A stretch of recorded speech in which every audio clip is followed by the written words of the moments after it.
क्या आप भी बहुत से लोगों की तरह पैसा कमाने की दौड़ लगाते लगाते थक चुके हैं और जानना चाहते हैं कि इस खौफ से पीछा कैसे छूट सकता है? तो इस वीडियो में आपको इसका जवाब तलाश करने में मदद मिलेगी। अस्सलाम वालेकुम दोस्तों, मैं हूं आपका मेज़बान मोहम्मद अली और उम्मीद है आप सब खैरियत से होंगे। दोस्तों, आज की इस वीडियो में हम ये जानेंगे कि नौकरी करते हुए और पैसा कमाने के बावजूद हम एक अनदेखे खौफ में क्यों घिरे रहते हैं कि कहीं पैसा कम ना पड़ जाए या ख़त्म ना हो जाए। इस वीडियो को शुरू करने से पहले आपको बताना चाहेंगे कि अगर आपका कोई सवाल है तो आप कमेंट सेक्शन में अपना सवाल पूछ सकते हैं। अगली वीडियो में हम आपके सवाल का जवाब देने की कोशिश करेंगे। तो चलते हैं अपनी वीडियो की जानिब। रॉबर्ट कहते हैं कि मैंने अपने डैड को ना बताया कि मैं पैसों के बगैर काम कर रहा हूँ। ये बात मैं उनको ना समझा पाता क्योंकि मैं खुद अभी अंधेरे में रास्ता तलाश कर रहा था। मज़ीद 3 हफ्ते मैं और माइक दिल लगाकर काम करते रहे। बस एक परेशानी थी कि मैं अपने दोस्तों के साथ सॉफ्टबॉल यानी बेसबॉल की गेम नहीं खेल सकता था, और जो चंद कॉमिक बुक्स मैं खरीदता था पैसे ना होने की वजह से अब वो भी नहीं खरीद सकता था। रिच डैड तीसरे हफ्ते दोपहर को स्टोर में आए जहां मैं और माइक काम करते थे। हमने उनकी गाड़ी की आवाज़ सुनी, गाड़ी पार्किंग में आकर रुकी और कुछ देर बाद रिच डैड अंदर आए। उन्होंने मिसेस मार्टिन से हालचाल पूछा और ये पूछा कि काम कैसा चल रहा है। मिसेस मार्टिन से मिलने के बाद उन्होंने फ्रीजर से 2 आइसक्रीम्स निकाली और हमें इशारे से पास बुलाकर कहा कि लड़कों आओ ज़रा घूमे फिरें। रोड क्रॉस करके हम एक पार्क में आकर बेंच पर बैठ गए जहां कुछ लड़के सामने सॉफ्टबॉल खेल रहे थे। रिच डैड ने हमें आइसक्रीम दी और पूछा, सब कैसा चल रहा है? बिल्कुल ठीक, माइक ने कहा और मैंने भी हाँ में सर हिलाया। कुछ सीखा है? हम दोनों ने एक दूसरे की तरफ देखा, फिर कंधे उछालकर एक साथ इनकार में सर हिलाया। तुम्हें सोच विचार शुरू करनी चाहिए। जिंदगी का सबसे बड़ा सबक तुम्हारे सामने है। अगर तुम यह सबक सीख लो तो जिंदगी को आज़ादी और खुशहाली से गुजारोगे, और अगर नहीं सीखते तो मिसेस मार्टिन और इन लोगों जैसे बन जाओगे जो अभी पार्क में सॉफ्टबॉल खेल रहे हैं। वो थोड़े पैसों के लिए काम करते हैं, सैलरी बढ़ने और साल में 3 हफ्तों की छुट्टियों के इंतज़ार में रहते हैं और रिटायरमेंट के बाद थोड़ी सी पेंशन में गुजारा करते हैं। अगर तुम्हें ये अच्छा लगता है तो मैं इस हफ्ते से तुम्हें 25 सेंट हर घंटे के हिसाब से देने को तैयार हूँ। मगर ये लोग तो मेहनती और ठीक ठाक हैं, क्या आप इनको मजाक का निशाना बना रहे हैं? मैंने पूछा। रिच डैड मुस्कुराने लगे। मिसेस मार्टिन मेरी माँ की तरह हैं। मैं कभी भी इन पर जुल्म करने का नहीं सोच सकता। हो सकता है तुम दोनों मुझे ऐसा समझ रहे हो क्योंकि मैं पूरी तवज्जो से एक बात तुम्हारे जहनों में बिठाने की कोशिश कर रहा हूँ। मैं तुम्हारी सोच को और तुम्हारे विजन को बढ़ाना चाहता हूँ ताकि तुम्हें वो सब नजर आए जो मैं तुम्हें दिखाना चाह रहा हूँ। वो चीज़ जो ज़्यादातर लोग नहीं देखते क्योंकि वो तंग नज़र हैं और बेखबरी में इस फंदे में कैद हो जाते हैं। मैं और माइक बेयकीनी की हालत में बैठे थे। रिच डैड हमें जालिम दिखाई दे रहे थे, लेकिन वो इंतहाई कोशिश कर रहे थे कि हम कुछ देखने के काबिल हो जाएं जो वो हमें दिखाना चाहते थे। मुस्कुराते हुए रिच डैड ने कहा, क्या 25 सेंट फी घंटा काफ़ी नहीं?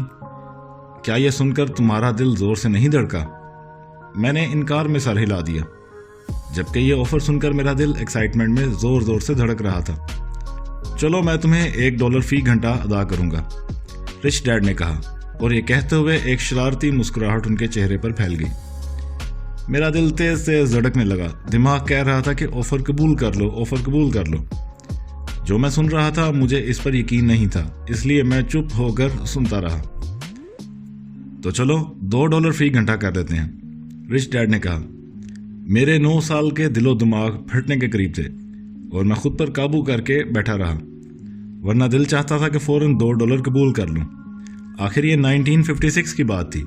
$2 फी घंटा मुझे बहुत अमीर बना देते। मैं न्यू साइकिल भी खरीद सकता था। मेरे सब दोस्त मुझ पर रश्क करते और जिमी मुझे गरीब होने का ताना भी ना दे पाता, मगर मैं फिर भी खामोश बैठा रहा। आइसक्रीम पिघल कर मेरे हाथ से बहती हुई नीचे गिर रही थी और वहाँ चींटियाँ जमा हो रही थी। रिच डैड जानते थे कि वो हमें आजमा रहे हैं और ये भी कि हमारे जज्बात का एक हिस्सा इस ऑफर को कबूल करने के लिए तैयार था। रिच डैड जानते थे कि हर इंसान की रूह में एक हिस्सा ऐसा होता है जो कमज़ोर और ज़रूरतमंद होता है, जिसे ख़रीदा जा सकता है, और एक हिस्सा ऐसा भी होता है जो मजबूत होता है और विल पावर से भरपूर होता है, जिसको ख़रीदना नामुमकिन है। तो चलो $5 फी घंटा कर लेते हैं। अचानक मेरे अंदर एक खामोशी छा गई। अब ये ऑफ़र तंजिया और शदीद हद तक बड़ी मालूम हो रही थी। 1956 में छोटे तो क्या, बड़े लोग भी शायद $5 फी घंटा कमाते होंगे। मेरे अंदर लालच की जगह सुकून ने ले ली। मैं आहिस्ता से गर्दन मोड़कर माइक की तरफ देखने लगा। माइक ने मेरी तरफ देखा। हम दोनों समझ गए कि हम दोनों क्या सोच रहे हैं। मेरे अंदर जो हिस्सा कमज़ोर था वो खामोश हो चुका था और उसकी जगह मजबूत हिस्से ने ले ली। ठीक है, रिच डैड ने कहा, हर शख्स की कीमत होती है और ये कीमत इसलिए होती है कि हर शख्स के अंदर लालच और डर होता है। पहले तो पैसे की कमी का खौफ हमें हिम्मत करने पर उकसाता है और एक दफ़ा जब हमें सैलरी का चेक मिल जाता है तो लालच और ख्वाहिशात हमें सोचने पर मजबूर करती हैं कि दौलत से हम मज़ीद चीज़ें खरीद सकते हैं और फिर ये सिलसिला चल निकलता है। और इसी को रैट रेस यानी चूहा दौड़ या चूहे की रेस कहते हैं कि आदमी सुबह सवेरे उठे, काम पर जाए, तनख्वाह वसूल करे, वाजिबात अदा करे, फिर अगले दिन सुबह सवेरे उठे और यह सिलसिला चलता रहता है। क्या कोई और रास्ता है? माइक ने पूछा। यकीनन, रिच डैड ने कहा, मगर बहुत ही कम लोग इसको जानते हैं। वो कौन सा रास्ता है? माइक ने पूछा। ये वही रास्ता है जिसका मुझे यकीन है कि काम के दौरान तुम दोनों इसको तलाश कर लोगे। इसलिए मैं तुम्हारी तनख्वाह ख़त्म कर चुका हूँ ताकि तुम दोनों सोचने पर मजबूर हो जाओ। थोड़ा इशारा ही दे दें, माइक ने कहा। हम सख्त मेहनत और बगैर पैसों के काम कर करके तंग आ चुके हैं। तो सुनो, सबसे पहली बात यह है कि सच बोलो, रिच डैड ने कहा। हमने झूठ नहीं बोला, मैंने कहा। रिच डैड ने जवाब दिया कि मैंने ये नहीं कहा कि तुम झूठ बोल रहे हो। मैं ये कह रहा हूँ कि तुम सच बोलो कि तुम्हें कैसा लग रहा है, इस बारे में सच बोलो। ज़रूरी नहीं कि तुम दूसरों को बताओ, बस अपने हद तक महदूद रखो कि तुम कैसा महसूस कर रहे हो। बजाय इसके कि लोग अपने बारे में सच से काम लें, वो सोचने की बजाय जज्बात के गुलाम बन जाते हैं। इन्हें डर होता है, वो काम पर जाते हैं इस उम्मीद के साथ कि रुपया इनका डर दूर कर देगा, मगर ऐसा नहीं होता। डर फिर भी इनके सरों पर मंडलाता रहता है और वो रोज़ इसी उम्मीद के साथ काम पर जाते हैं। लाखों करोड़ों लोग डर की वजह से रातों को जागते हैं और सुबह होते ही काम पर रवाना हो जाते हैं। सैलरी का चेक वसूल करते हैं तो वक्ती तौर पर इन्हें खौफ से रिहाई मिल जाती है, लेकिन यकीन करो कि पैसे कम होते होते खौफ बढ़ता जाता है। नौकरी लोगों के दिन रात की हुक्मरान है। पैसा इनके दिलो दिमाग पर गालिब आकर उनकी रूहों को अपने कब्जे में कर चुका है। रिच डैड खामोश हो गए। जब इनको अंदाज़ा हो गया कि हम इनकी सारी बातों में से बहुत कुछ समझ चुके हैं तो वो बोले, मैं चाहता हूं कि तुम दोनों इस फंदे से बचो। यही मैं तुम्हें सिखाना चाहता हूं। सिर्फ दौलतमंद ना बनो, क्योंकि दौलत इस मसले को हल नहीं कर सकती। हैं? मैंने हैरानी से कहा। नहीं, दौलत ऐसा नहीं करती। रिच डैड ने अपनी बात जारी रखी। अब दूसरे जज्बे के बारे में बात करें, जिसको मैं ख्वाहिश का नाम देता हूँ। ख्वाहिश करना कुदरती अमल है। इंसान बेहतर की तलाश में रहता है, लेकिन ज़्यादा से ज़्यादा कमाने की ख्वाहिश लालच बन जाती है। बहुत से दौलतमंद लोग इसलिए दौलतमंद नहीं होते कि वो ख्वाहिशात के काबू में होते हैं और खौफ इनको ज़्यादा काम करने पर मसरूफ़ रखता है। मैं कई दौलतमंद लोगों को जानता हूँ जो ढेर सारी दौलत होने के बावजूद हर वक्त काम में लगे रहते हैं। उनकी ज़िंदगी से सुकून ख़त्म हो चुका है। दौलत होने से पहले वो सुकून की नींद सोते थे, लेकिन अब उनको यही खौफ लगा रहता है कि कहीं ये पैसा उनसे छीन ना जाए। बाज़ लोग तो इस मामले में इतने जज्बाती हो जाते हैं कि नफ्सियाती मरीज तक बन जाते हैं। तो क्या गरीब आदमी ज़्यादा खुश रहता है? मैंने हैरानी से पूछा। नहीं, ऐसा नहीं है। पैसे से बेजारी इतनी ही खतरनाक है जितनी पैसे से मोहब्बत। ठीक इस दौरान इलाके का एक आवारा गर्द हमारे बेंच के पास से गुजरा और कूड़े वाली टोकरी में खाली डिब्बों को फोड़ने लगा। हम तीनों इसको गौर से देख रहे थे। रिच डैड ने पॉकेट से $1 निकाला और इसको अपनी तरफ बुलाया। वो फौरन हमारी तरफ आया, डॉलर का नोट पकड़ा और खुशी से शुक्रिया कहता हुआ चला गया। ये आदमी मेरे बहुत से मुलाजमीन से मुख्तलिफ नहीं, रिच डैड ने कहा। मैंने अक्सर लोगों को कहते सुना है कि इन्हें पैसे से दिलचस्पी नहीं, लेकिन फिर भी वो रोज़ 8 से 10 घंटे नौकरी पर देते हैं।